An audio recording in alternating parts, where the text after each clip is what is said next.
All right, guys, I wanted to show you this, and this is one of those things. I bet you 90% of the people that watch this video will be like, duh, everybody knows that.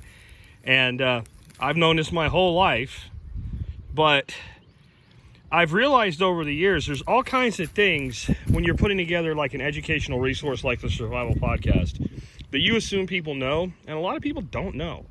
So did you know plain Jane old everyday slip joint pliers like these, and these are kind of like my favorite pliers I'm allowed to lose. These are like $2 bargain bin Harbor Freight pliers, and I keep about 5 of these in the shop at any given time, and that way if I lose them somewhere, I'm not that upset about them. If I find them later and they're rusted, I don't lose my mind about it. But did you know they have built-in wire cutters? Yep, they do, and it's not the best wire cutter, but you can see right there in the bottom where that little gap is. I'm trying to do this and get it on camera for you and do it. So you get right there, look, cuts right through wire.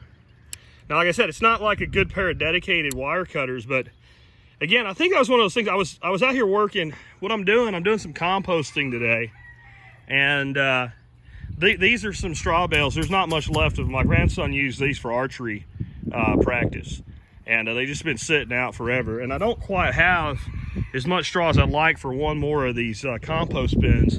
He said I made that one last week, and then the one in the further off I made yesterday, and I still have a lot of straw here, and I got a ton of wood chips over there too. I'll probably bring a wheelbarrow too and throw it in here, but I was doing this, and I grabbed these, and I brought some new fresh straw in for the birds today, and got some bales set up back there to kind of make some nesting areas. The muscovies are kind of wanting to nest, and there's one of my mongrel chickens hanging out.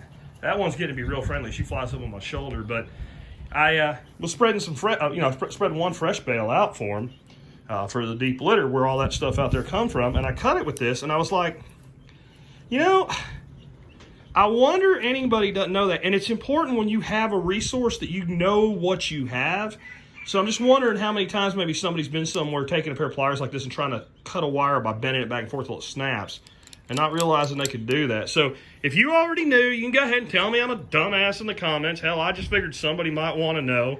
And if you didn't know and you're willing to admit it, put down in the comments that you were today years old when you found out regular pliers can cut wire.